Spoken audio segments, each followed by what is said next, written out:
I haven't even had my tea, Super. Oh, I don't believe that. I've got a packet of crisps because, no tea. Got a packet of crisps for the podcast, so there'll be a bit of crunching.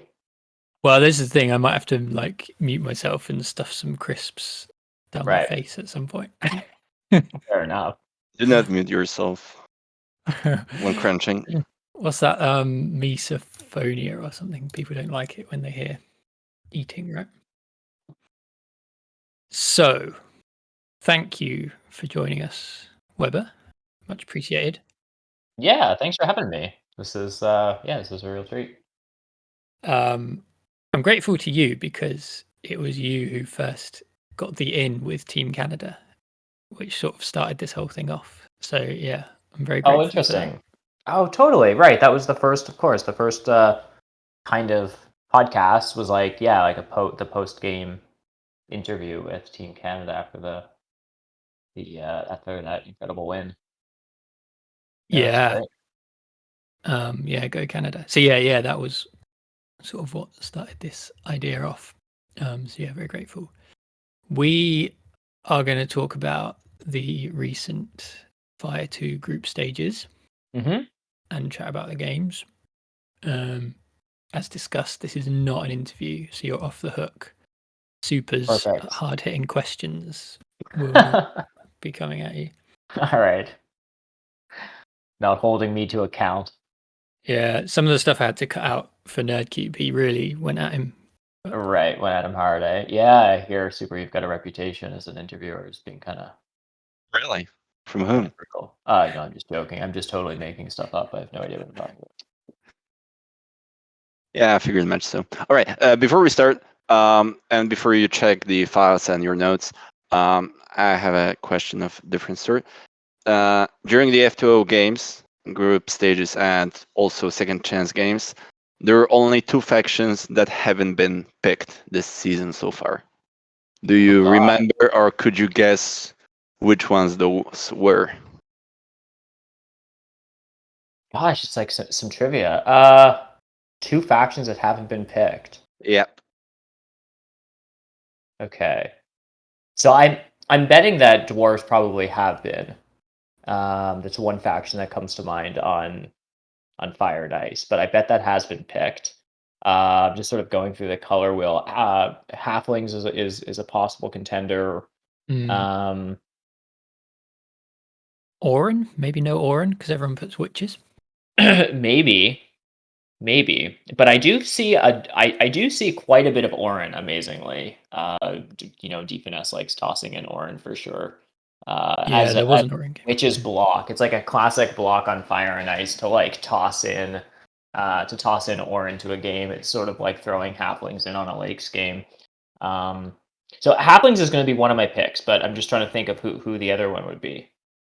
I think I've slightly cheated because I had a quick look. I think I didn't see an engineers game on the list. You gotta cheat, right? Yeah, engineers and halflings haven't been picked so far. Okay. So that's actually pretty interesting. I realized that just a couple of minutes ago that nobody picked engineers so far on Fire and Ice.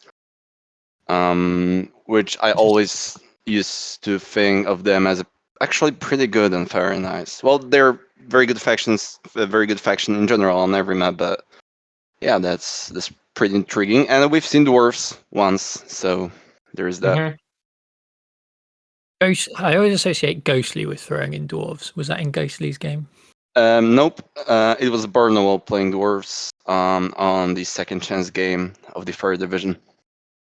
Right. And he did some really incredible stuff. He got up to some of those northern hexes that normally you can't get through. I forget what that... Well, the green hex on the north, that's usually a witch's sanctuary at some point in the game. Like that, getting up to that stuff and then hopping over to the gray, it's usually not part of the map that you expect to see dwarves. But I've done it actually before in Fire and Ice. I think I won that game. Usually when dwarves are able to get out of the usual blocks they're in, things go pretty well for them. Yeah, he had no color neighbors. He was playing against mermaids, nomads, and cultists, so no wonder he, dug through that center block of hexes and got nerfed. But yeah, still, regardless, he played a very good game. And and which faction was picked the most number of times?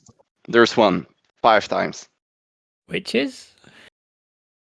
No, I mean, Wormlings. Let me think here. Mermaids. 5 Oh, times. of course. Yeah. Classic. Of course.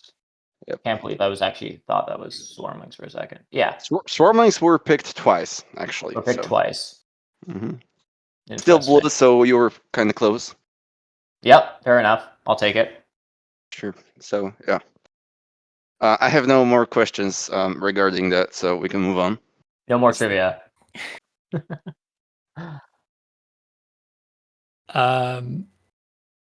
The other thing we have to do is you have a call to action, Aaron. You need the people in your goal. What are you looking for? Oh, right. So you're talking about the website. Yes. Yeah. Yeah. So I was sort of kicking around this idea initially with Zorus a while ago about sort of creating like an info site for Terra Mystica. It really came out of the fact that like over the past year since I've been playing Terra Mystica, like, and asking people a ton of questions and stuff like that. I'm pretty known for like asking incessant amounts of questions of like expert plus level players. But of course, you collect all these bookmarks, right? It's like, there's tune all or like, faction heat maps or, different, key BGG articles that people have put together, trying to keep, together a list of all the like who's streaming and all that kind of stuff. And so I think I'm not alone in that I have sort of like quite a collection of like, a bookmarked folder in my Chrome browser that's like got all kinds of stuff in it. And then there's like documents that float around. Every once in a while I hear someone say, oh, we should get like a Google Drive folder together or something. We can put all this stuff in it. And it's just like one place where all this stuff is in it. And so I'm like, so like maybe we could just sort of incorporate both of those needs into like a very basic site, like literally just a site that's like pretty much there just to sort of like store hyperlinks to, information on all the streamers, all the stuff that people normally have bookmarked. We could have information on some of the tournaments, links to, some of the public discords of different streamers and F2O and stuff like that. And to sort of, and then any PDFs and stuff like that that are floating around, stuff that people might normally want to throw into like Google Drive folder and share that. We can just sort of like upload them as media to the site and then again, just like link them.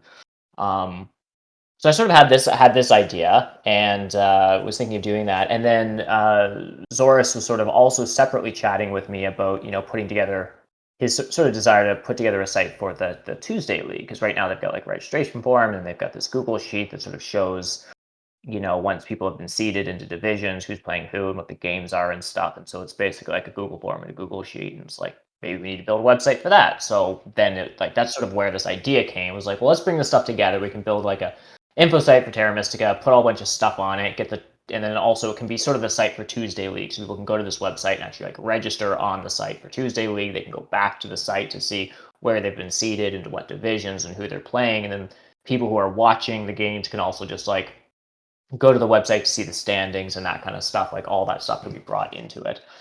So that is sort of the idea behind the site, and I've chatted with a number of people in the community and people have added suggestions. It's sort of been growing from there. I do have a bit of a framework sort of for a site built out on a couple of different platforms, but I'm still sort of kicking ideas around about the best way to sort of tackle some of, especially the TMTL stuff, like how best to build a registration form and do the sort of seeding stuff and show all the results. Like, is there an application I should be considering to like get set up to manage all that stuff, and then like I frame it into the site, or like how is best to sort of manage that kind of stuff. And so I have been asking a number of people in the community of like, hey, are there any web devs around, right? Like I'm a bit of I'm a data person as like part of my day job, so I like not really a programmer, but I sort of work in like SQL and different types of code, so I know a little bit of like programming stuff, but I'm not, I can't build like a full-on web app or anything like that. So I've just sort of been like putting feelers out there in the community that if there are like people around that are web devs or like, build apps or like whatever, programmers, stuff like that, that have an interest in sort of like giving back to the community, not to sound like tacky, but like, it's like something to do for the community. which lots of people do, are looking for an avenue to sort of give back, then this would be a great thing. And so, it's still early enough in the stages that nothing has been like completely fleshed out and like this is how we're building the site, this is how it's going to look. Like I need people to sort of come in with knowledge and experience and like a bit of creativity and actually like help me flesh this out and figure out the best way to sort of execute it. So that's sort of the call to action, is like anyone with any interest in helping out or providing feedback on this while it's still in the infant stages of like design, please reach out to me with any kind of feedback or questions, but particularly if you're a developer that's looking for a way to sort of give back to the community. Yeah, particularly programmers. Yep. That's cool. It's a really great idea. I really very like cool. it. Yeah, it'll be exactly like you said. It'll be really useful to have a central place. It's fantastic. So yeah, is the best place your Discord? If I put a link to your Discord, is that the easiest way? Probably. I mean, people can just add me as a friend on Discord, so they can do that if they want to. But yeah, I often just like that's partly why I set up that Discord, which is for people to be able to find an easy way to connect with me. So that's also probably just the easiest thing, is you just like link the Discord, people join that, and then find me in there, or just post in general or whatever. And yeah, you can also DM me on BGA. I'll eventually see those messages when I log in, which is many times a day. So sure. Yeah. Build something cool. Nice. I love it. Let's do it. Right. So have I mentioned what we're actually doing? We're reviewing the group games of Fire 2 Open. Did I say that? I don't know. Yeah, you mentioned mentioned briefly. So Okay. I've got this wonderful Google Sheet open with all this stuff in it, and so I'm ready to review games if that's what you want to do.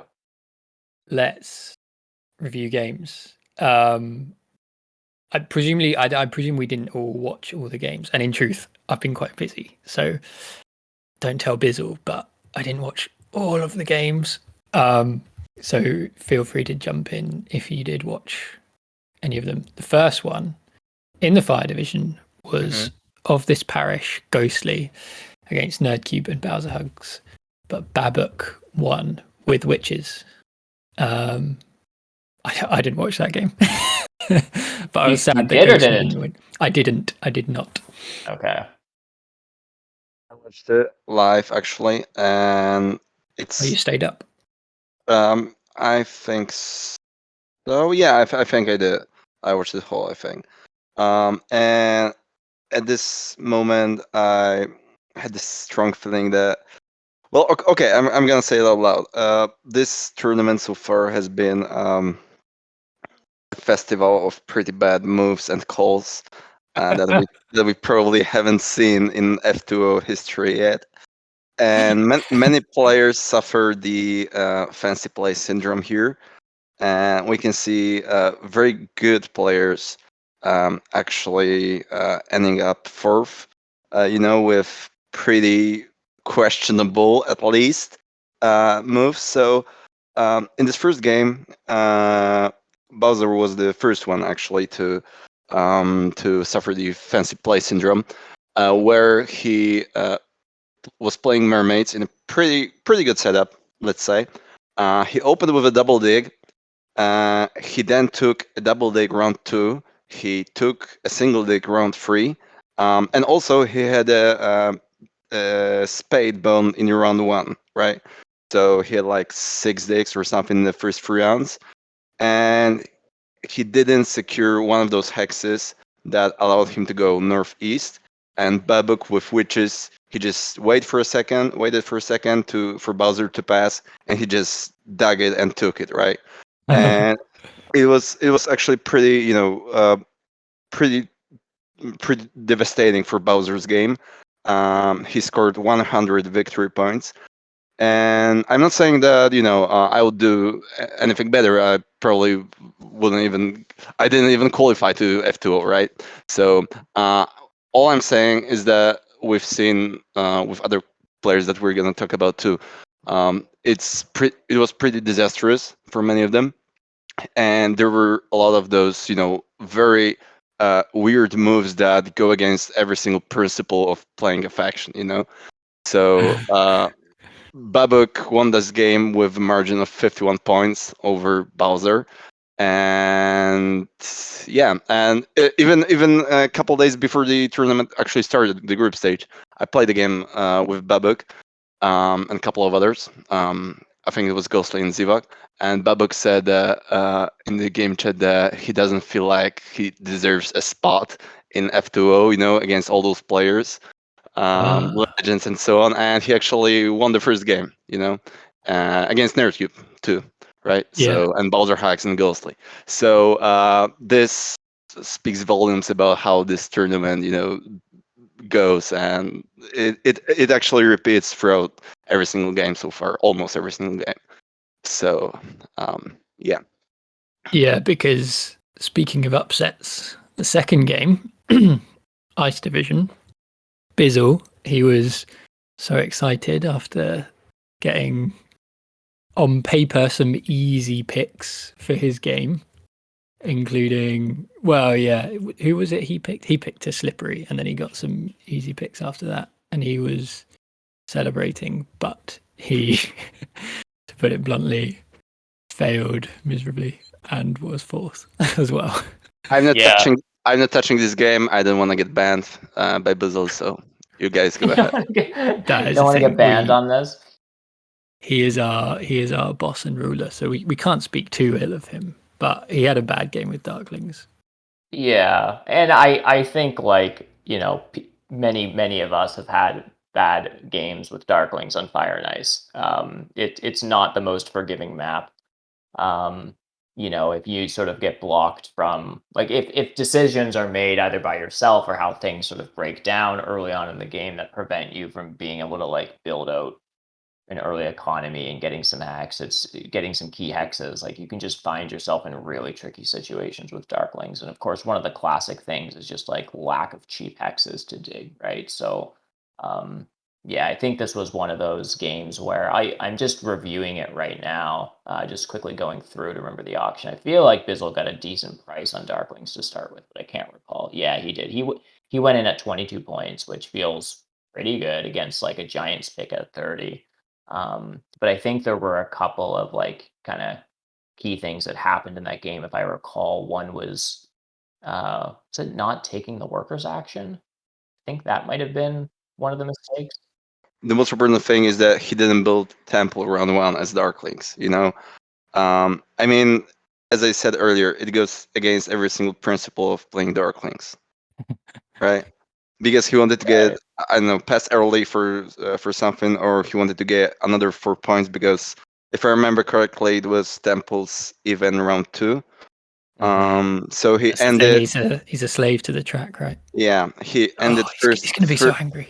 He ended first round with a trading post and 2 dwellings. In the round 2, he upgraded trading post to a temple and built a 3rd dwelling. And right. You cannot.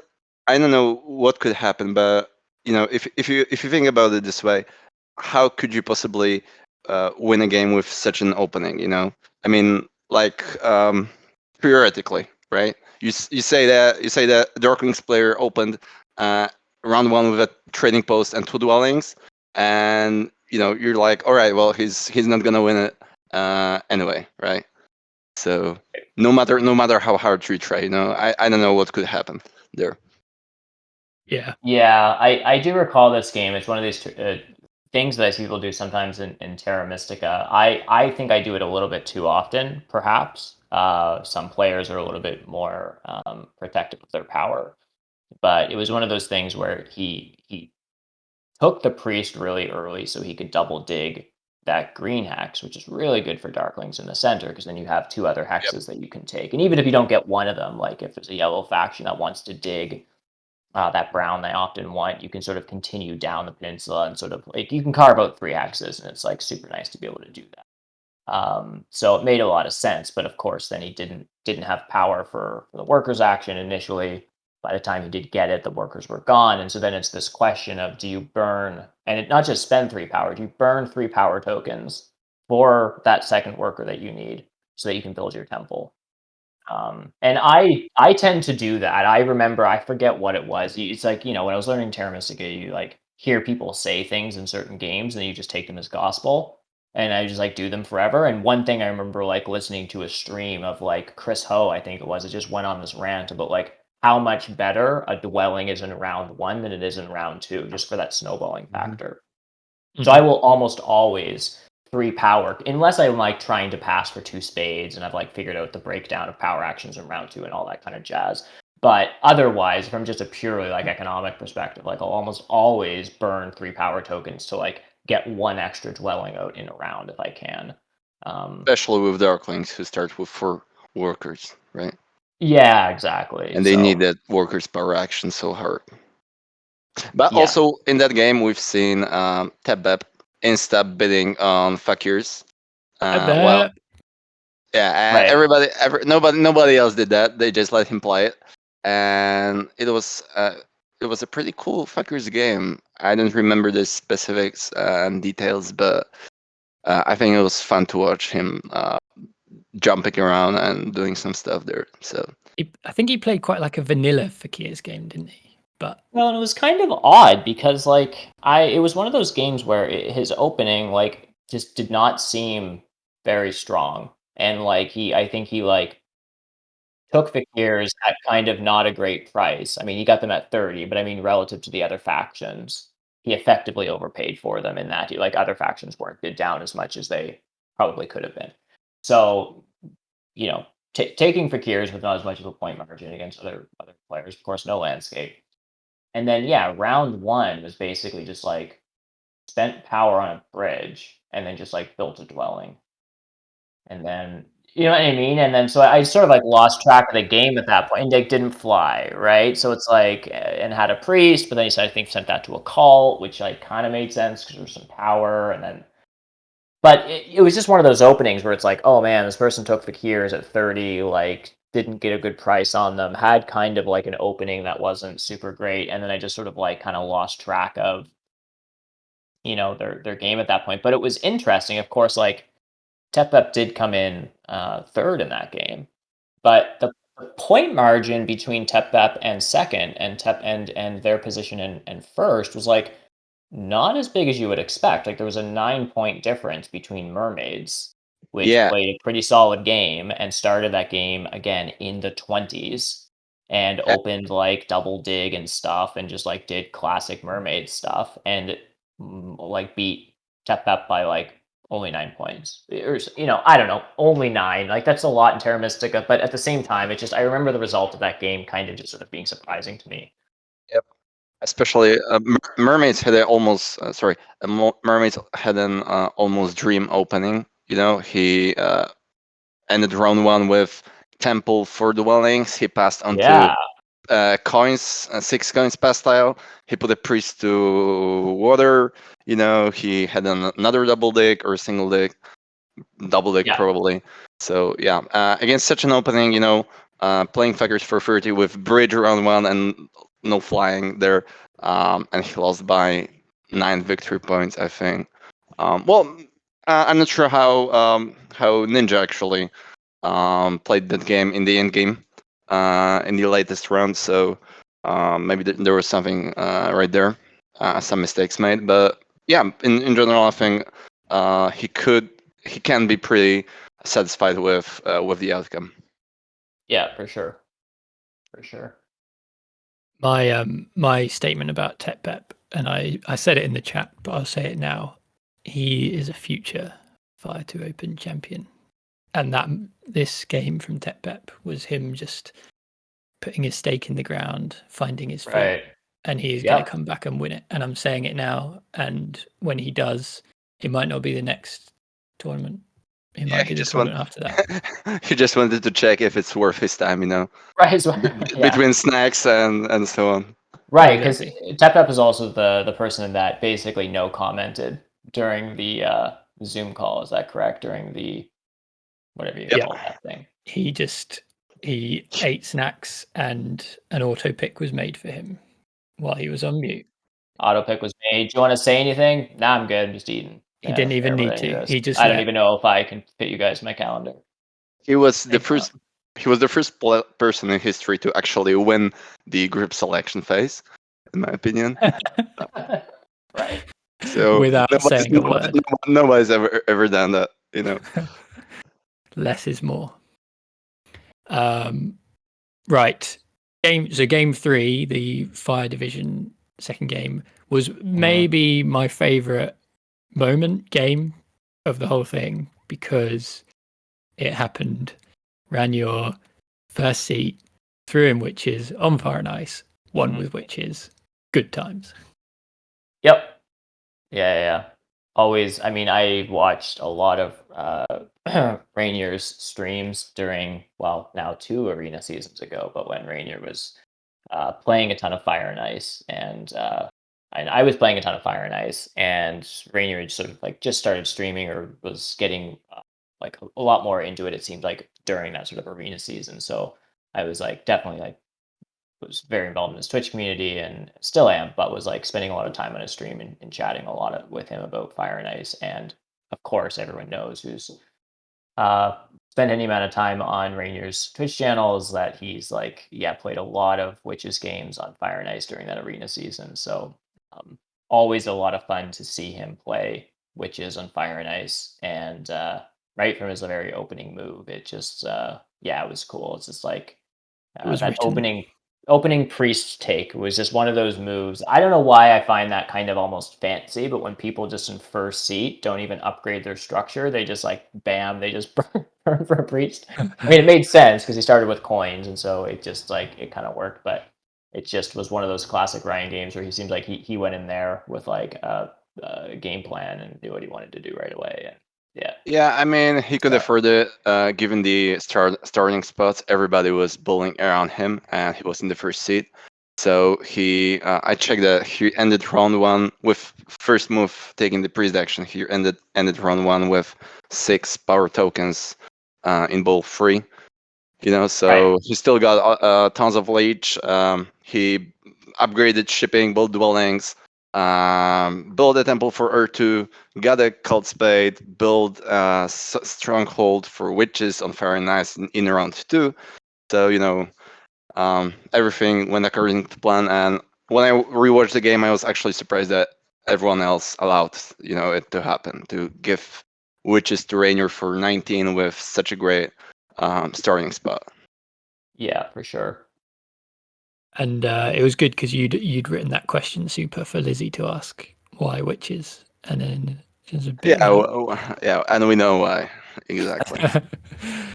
And yeah, it's somewhat of a meme, but he embraced it and won, which is cool. So yeah, good as well because he hasn't done that well in F2O up till now. So yeah, he deserves that. And game 3, it was the first and only game that alchemists were picked. Matt the Lesser was playing them there. Right. So. That is the thing. Yeah. Yep. I spoke to him about it briefly, and he said he just didn't quite get it right and was a bit too aggressive. Yeah, alchemists are tricky, and everybody pretty much knows about it. So I had a no town alchemists game in qualifying. I did not win. Gosh. Oh. It seems to be the case that even after a Fire and Ice season that people was fairly popular, lots of chatter about, that it's just like there hasn't the expert community hasn't really come up with an obvious way of like how to play alchemists on Fire and Ice. And so it's, you see these tables where like there's, packed of like solid players that will just toss in alchemists, right? And someone jumps on them and it's just like, some people have good games with them, some people have really hard games with them, but there doesn't seem to be any consensus. It's kind of like make it up as you go. I played, I think it was like Nerdcube with a game of alchemists, like I can't remember what it was a number of weeks ago. And he was kind of just like messing around. I think it might have been a blitz game. He did pretty well, but it was still like he took a completely different line. And it was just like another example of like, we still don't really know what to do with alchemists on this map. So, it's you just kind of make it up as you go. So I kind of found that like a little bit gutsy of, for someone to be willing to take alchemists in such like an intense tournament game because there isn't really an obvious game plan for me in like how to do super well on Alchemist and Fire and Ice. Like things can break for you okay in round 1, and then if they don't, it's super unclear how you recover. Yeah. Game 4.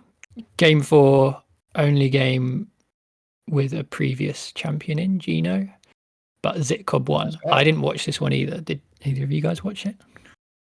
For some time, if you look, at the finishing scores, it was very, very close game. Zitcup ended with 146. Then there was Herdigler with 139, Oh, and right. both Gino and Fumiko Tone with 1 point less than Herdigler. So Yes. it was that one. Right. And Zitcup almost blew it, if I remember correctly, in the round 6. There was Yes. something about building a dwelling or not connecting. I don't remember exactly, but he almost blew it completely. So That's right. In the post-game interview, he admitted there was something that was just like a complete, like a miscalc or a misclick almost. Like he just just made it like just like a silly kind of mistake that I forget what the calc was on it, but cost him arguably a number of points. And he ultimately did have enough of a margin that it was okay there, 7-point margin. But yeah, it was a very close game, and that was kind of a scary moment there, for sure. but he plays even his F2O games in like 10 minutes, so you can't blame him for not calculating That's something true. properly. it was Yeah. 13 something, so it was pretty long for him. Yeah. But yeah, Gino narrowly made it into the second chance game from that, didn't he? Like skin of his teeth. Yeah, Yeah. and I think it was that game. Herdigler playing Darklings. If I'm not mistaken, casters were questioning his gameplay right there as he was playing Darklings, and he ended up second actually. So I don't remember exactly. I promised to myself that I'm gonna rewatch it, but there was actually some pretty weird things going on in his game, but he made it to the second chance game nevertheless. So that's worth mentioning. Yeah, for sure. And it was also a game where like the auction went by pretty quickly. I think there was Darklings and Cultists both went in for 30, Yep. Chaos at 28, and then Witches were bid down to 20 or something. So it Yep. was, yeah, went pretty quickly. Game 5, we had Chickens, Claybo, Green Rain, and Ryan the Man, and Chickens won. I did watch this one. It was very unclear who was going to win out of Chickens and Claybo. Is that right? I think it was sort of a close one between them. Yeah, Right. Chickens won by 4 victory points. Oh, I remember this game. This was the game. I mean, as we're talking, I'm like madly cycling through actions to try to refresh my memory. But this was the one that in the opening, the casters were like, "There's 2 options for what Claybo is going to do here: is nomads, this or this," and then you take workers. Yes. And then it's like one of those classic casters moments where they're like, "Well, we give up. We have no idea." He That's took Claybo. temp ship, right? Is that what's going to happen here? He starts on temp ship, but then doesn't take double dig or something. Yeah, something like that. Yeah. Classic Claybo stuff. Yeah, he's definitely one of the most interesting guys to watch. For sure. And also, I played just a couple days prior to that game. A very nice practice game with both Chickens and Ryan the Man. And Chickens also played Chaos Magicians, and he also won that game. Just few days before that. And if we're gonna talk about it, but if we're talking about people that may win this tournament, and I'm gonna divide them briefly into those veterans that join every Fire to Open and those newcomers and underdogs. I think that among the second group, the Chickens has the highest chance of winning this tournament. Actually, Interesting. He's your favorite underdog. Yes. I think he seems to be pretty calm and consistent. and he seems to be the guy that doesn't make mistakes. He's just sitting there, he's calculating, he doesn't feel pressure. At least that's what I think. And yeah, out of all those underdogs and newcomers, I think he has the highest chance, and I think he's gonna be in the grand finals there. Nice. Okay, good stuff. I don't have any hot takes. I'm so bad at guessing. So I'm like, well, we have to do predictions later, so okay, all right. Get guessing. I'll do my best. The final group game. Yeah, the group of death, exactly. The one everyone was looking forward to. I was really excited about this one. We had so in the group selection, Deep Finesse went there and he picked Zavok. And then I think Zavok picked Loishkin and Loishkin picked Halai, or had to pick Halai. Which I think being Loishkin is that in that matchup is quite funny that you've qualified and then you get thrown in with those three guys. Yeah. Don't envy him at all. Also amazing though that like Loishkin is supposedly like he's the junior player at that table, yet he's like a very strong Terra Mystica player. Yeah, for sure. He is, yeah. And consistently, 550 kind of rating on the site and stuff like that. Like he's a solid player. So it's just like, yeah. It was quite a stacked table. Yeah, but Deep Finesse. Sorry, go ahead. No. I think you're going to say what I was going to say. Yeah, carry on. I just wanted to say the shocker. Deep Finesse crushed this game, and even casters after round 1 or 2, they said, "All right, how do you stop this guy right now on Swarmlings?" Well, you simply don't. And if I remember correctly, Deep Finesse actually dug one of Loishkin's hexes and destroyed his town. There was something like that, and he had a choice to to choose the most dangerous player, and he realized he wanted the game anyway, and he was probably sure about it, but so he just decided to strike the player that is closest to him, and I think he destroyed his town, and maybe if Loishkin had the possibility of building that town, he might have ended up second there. So that is important to say because Loishkin came in 4th on a really hard table, but yeah, he was in the mix playing as Orin. He was battling it out. Well, I mean, I guess no one was that close to Deep Finesse, but he was in there with Zavok and Halai. Yeah, for sure. If you give a town to Loishkin, and it's basically a statistical tie for second between all three players. Like the Zavok and Halai tied for 137. Loishkin was 8 points behind. So give him a town, and it's like the other 3 spots were very competitive with one another. And Halai was actually doing some sort of wacky nomad stuff, and I think he didn't. He took what favor tile? Did he take Earth? He took Earth 2, and then didn't upgrade digging. Right. And it was weird. It was just one of those weird like openings where he didn't have a ton of power, so his first 2 actions were just build a temple. So he just like rushed Earth 2 because that's a thing on nomads. Didn't spend his power on anything else. Like, yeah, it was just sort of a funny opening. But then he did get 4 towns and sort of made a really late charge and tied with Zavok, but beat him into the second chance game on a tiebreaker, I think. Coin, right? Something like that. 1 coin difference. Or maybe even end game points or something. Oh, maybe. Right. It was a funny game though, right from the auction. I wasn't entirely I think the auction was pretty wrong. I don't know what the correct evaluation was, but it was one of these games where Swarmlings went in at 25 or something like that.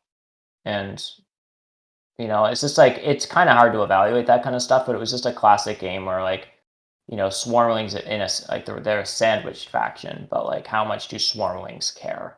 And the answer is not at all if they can get a second town. And the way Halai played, he just Deep Finesse was just able to get that northern town. And so at that point, then who cares about the sandwich, right? The difference between having any sandwiching and not is just being able to find enough room on the board for for a second town.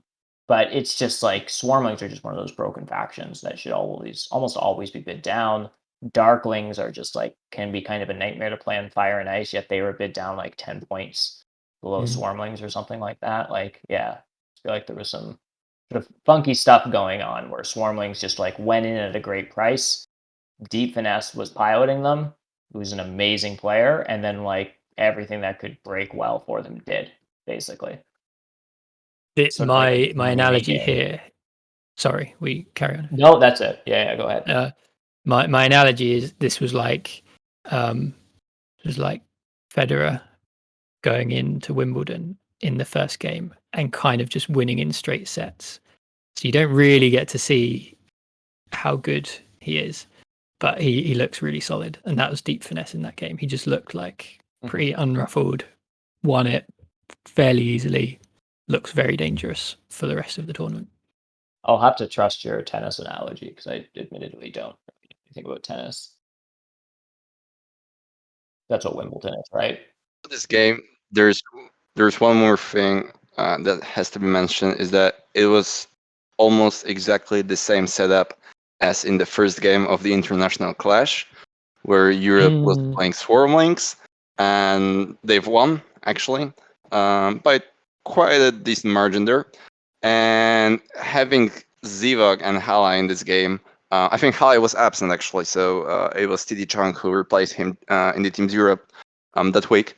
But I was really surprised that Zivog didn't bid on Swarmlings as heavily as he did during that game, which he was actually piloting that first game of the International Clash, right?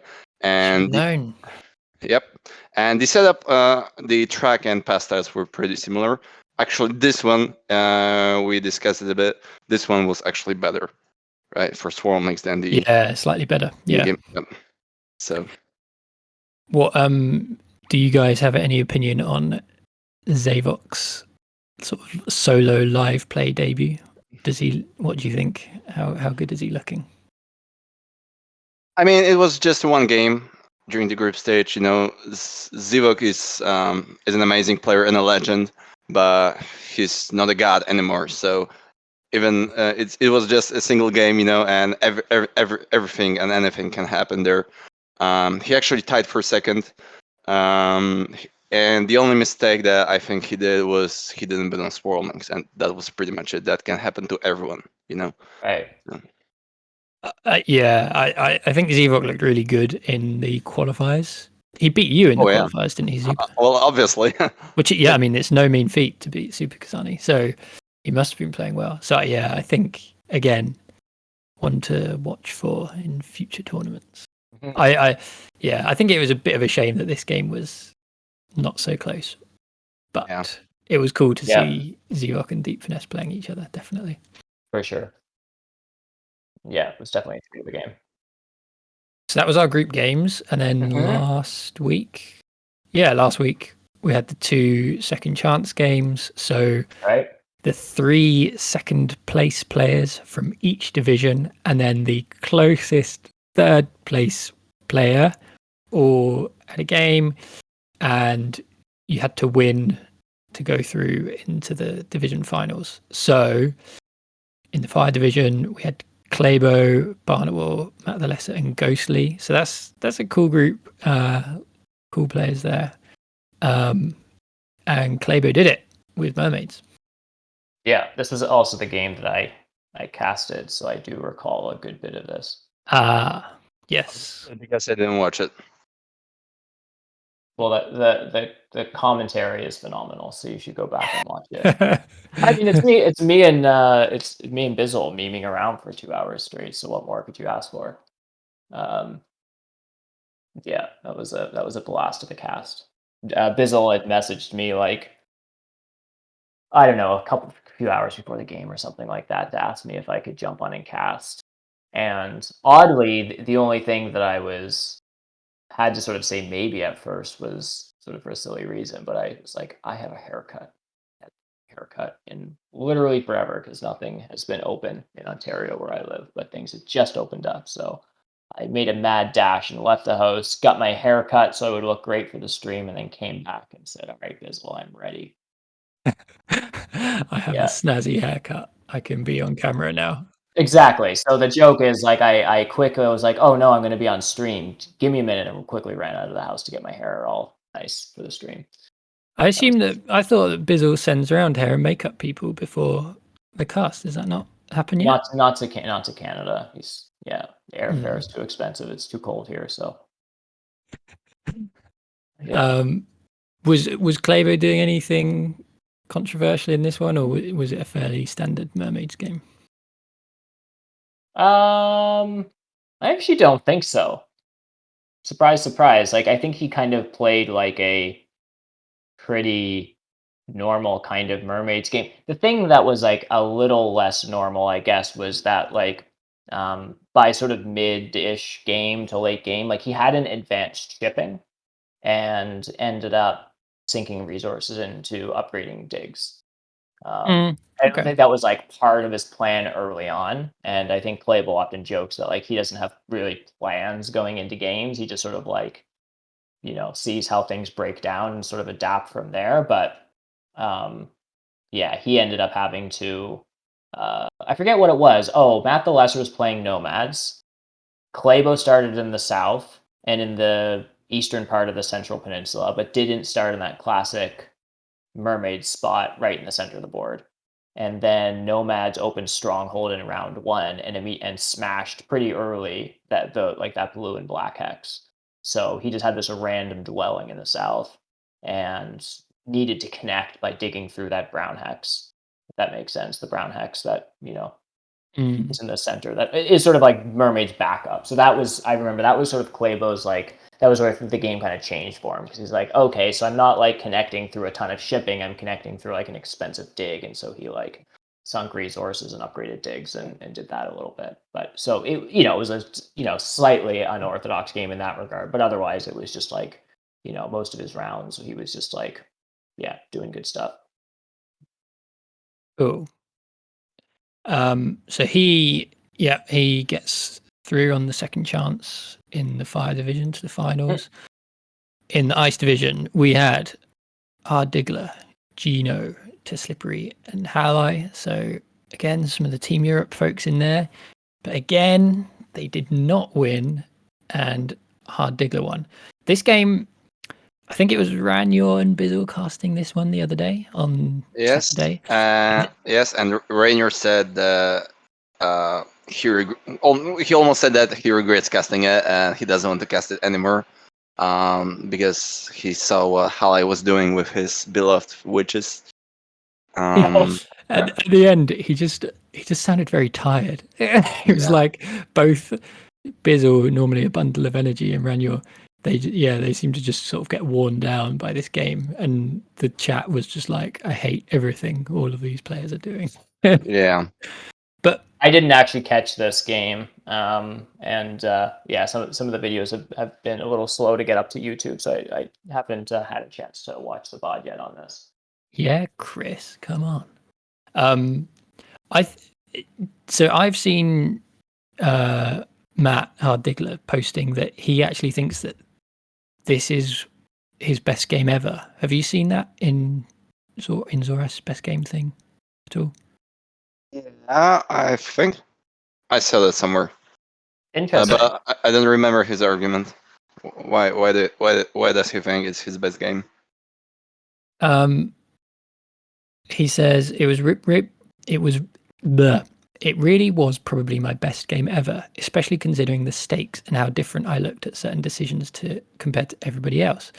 I was going to argue that in chat and realized I should probably just make a video. So he might make a best game video. I might be getting this totally wrong and he might be talking about his other game, but I think this is what he means, which I think is quite interesting if if everyone seemed to be saying that this was, a low standard game and they thought people were making bad moves. But Matt seems to think that he did well to win, which, I mean, like, winning on that table is always like a really good achievement, beating some awesome players.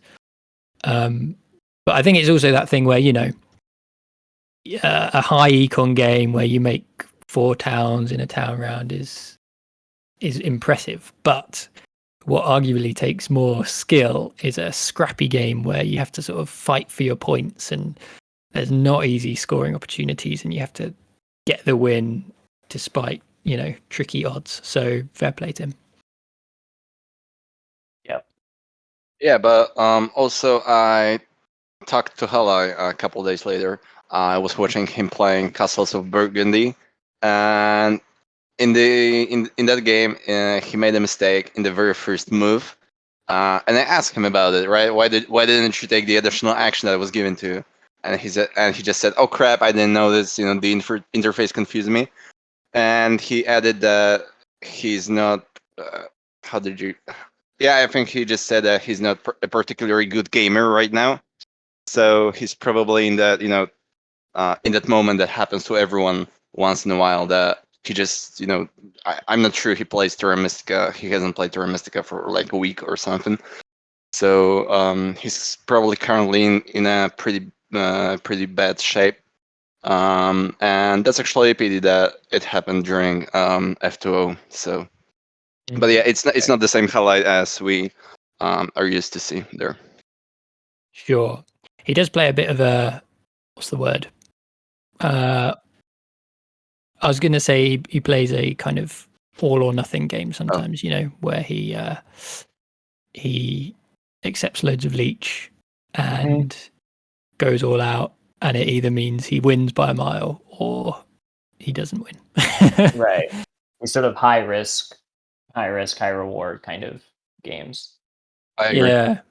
Which in a tournament like F2O, maybe you have to play that way. Because you're going to have to win every game if you want to win the whole thing. So you've got to go for it. And there aren't that many games, right? Right. Exactly. Cool. Yeah. So those are our games. So yeah, folks can, as you mentioned, folks can watch most of them on YouTube, on the channel. But Chris has been busy, so there's a few that you can catch on Twitch channels and stuff. But they'll all be up there eventually. Apparently, this weekend, Bizzle's working on it. So there we go. They'll be up. They'll be up. Trust Bizzle. Right. So yeah, as usual, the production quality, the casters were fantastic as usual, and the chat was good as well. Mm-hmm. So we have coming up the Fire Division Finals and the Ice Division Finals. So, wait, today? That's not right. Is it today? Yep. Yeah. It's today.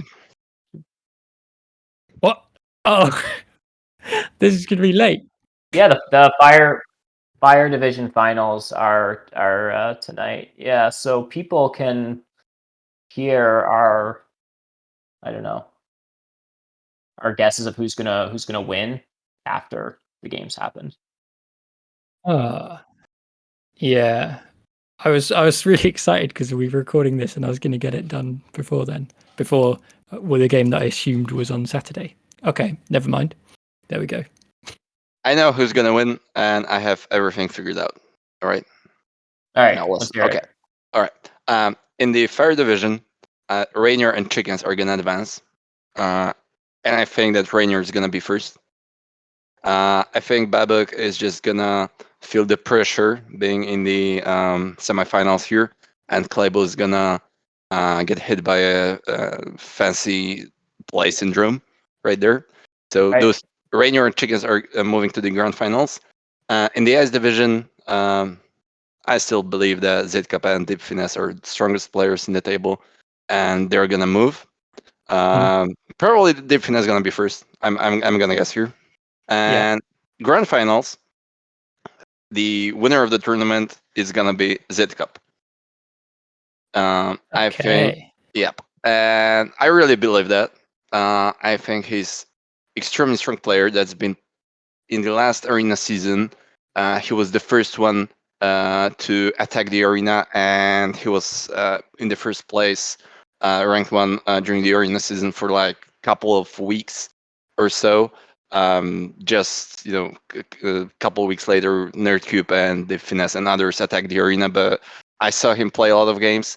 I think he's in a very good shape, unless he gets, I don't know, too drunk, or he also suffers the fancy play syndrome. If he just plays it, like, okay, I'm just gonna play like I usually do, I'm just gonna win it, I think he's gonna win the tournament right there. With Deep Finesse or going second, Chickens being third, and Rainier finishing fourth in the grand finals. Whoa! Why is Yes. Rainier fourth? Yeah, well, things happen. You're gonna see. You're gonna see. Yeah, this stuff happens, but not like. Yeah, okay, fair enough. That's quite the take. Are you ready, Webber, or shall I go? No, I'm happy to propose an alternate. An alternate line that this is going to take. So it was interesting. Just if I can back up for a second, for you to sort of characterize Halai's play as being kind of high risk, high reward. I think that's a very good way of looking at his play style. I think the other person that would put in that category is Klæbo, kind of all or nothing. He's apt to choose a strange line, and it might work really well for him at the expense of someone else as well, usually, right? Or it's just not going to work at all, and he'll come in fourth. So my guess is what we might see is something like Klæbo in third or fourth, and Rainier wins. Okay, or Klæbo does some really strange and wild and exciting stuff. This evening on this game. If it sort of blows up in his face, Rainier's going to win, and Klæbo's going to hit a third, is my guess. Or he's going to pull off some crazy stuff. Klæbo's going to win, and Rainier's going to come in second and be a bit salty about it. Because Klæbo's going to do some spicy stuff and smash Rainier. Okay, so that's sort of my expectation. I'm going to go with that pick tonight because I also kind of really just want to see both of those guys advance. Like, I love all these players. Babbick's fantastic. Chicken's great as well. Chicken's also an interesting point, though, is Chickens is a Fire and Ice player. I was chatting with him, and it's like, I think he kind of has a similar story of like NerdCube, where it was like he was first introduced to the game. It was Fire and Ice. Like, that is Terra Mystica to him. And then, like, he recently had to be like, oh, yeah, what's this other map you guys play on called Base Map? These are weird hexes, right? So like he's learning sort of some of the maps in reverse. So anyhow, the point is Chickens shouldn't certainly count him out because he is a Fire and Ice player. But I'm gonna go with Klæbo first and Rainier second. On the ice side of things, I think you're probably right that it's got to be Zitcob and Deep Finesse. In terms of who is actually going to win, I would really love to see Rainier or Deep Finesse win this. I mean, I do have a bit of a bias. I prefer to see Rainier win. I've watched all the guys' streams and stuff, played with him a lot, so I certainly would be rooting for him. But it would be just really nice if Rainier, Deep Finesse are certainly part of a group of 5 or 6 players that are arguably some of the best in the world, and it would be nice if one of those guys won this tournament. An upset would be hilarious, if Ninja wants to pull this off, but it would also just be nice if F2O produced a winner for this season that was one of the best players in the world. And we do have an opportunity here for both Rainier and Deep Finesse to advance to the finals. So I think Deep Finesse and Zitcob are going to advance, and I think it's going to be between Deep Finesse and Rainier in the finals. And what I would really like is for one of those guys to win and the other to come in second by about 5 points or something like that. Nice. You're looking, you want the fairy tale. Yeah. Fair. I'd say those are fair predictions as well. Yeah, pretty good.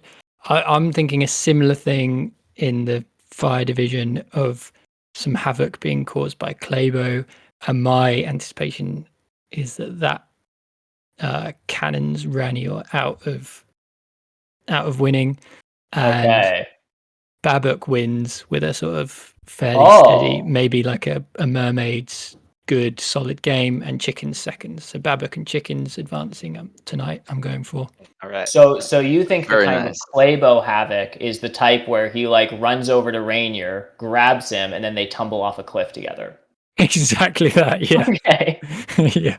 Well, we're going to be dealing with a really salty Rainier later on this evening. If that happens. Yes, there is potential for salt. Of course. Well, another American Civil War coming. Mm-hmm. Right. So that's what I'm going for. Deep Finesse is as discussed, playing like Roger Federer, winning in straight sets, he's going to advance in the ice division. And I believe, after reading what Hard Diggler said about his game, he's got something going on. So he will be second in the ice division. And then boring, but yeah, I think it's most likely is Deep Finesse wins the final. That's what I'm going for. I mean, it's not that boring. Deep Finesse winning is pretty cool. Yeah, he's. I mean, it's predictable, I guess, is what you mean. I hear that. Predictable. It's the sort of just going with the probably. I mean, I would imagine that in a final like that, he would be the bookies' favorite, and he would probably be the bookies'. I don't know. I wouldn't like to say too much, but maybe I would suggest that he's probably the favorite at the moment.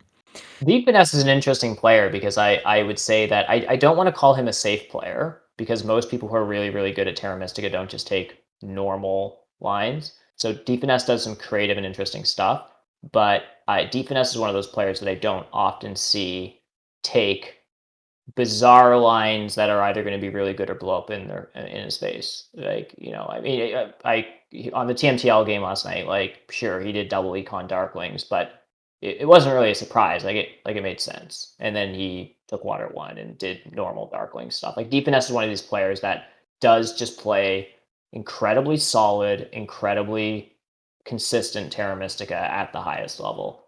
And it's really nice just to sort of see that. I think as well, he will do sort of more off the beaten track lines, but they're the kind of thing where once he's done them, you see them and you're like, oh yeah, that was right. In hindsight, that was obviously the best thing to do. In hindsight, that was very normal and very, exactly.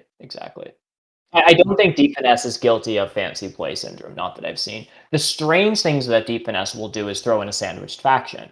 Or if you're playing Lakes, he'll throw in Halflings because everyone wants Cultist. Or if you're on Fire and Ice, he's going to toss in Orin, even though there's no landscapes because everyone wants Witches. Like the normal stuff that we all know how to do, the sort of mend factions where we all understand how that's going to break down and who's getting what past tile, and we all benefit from it.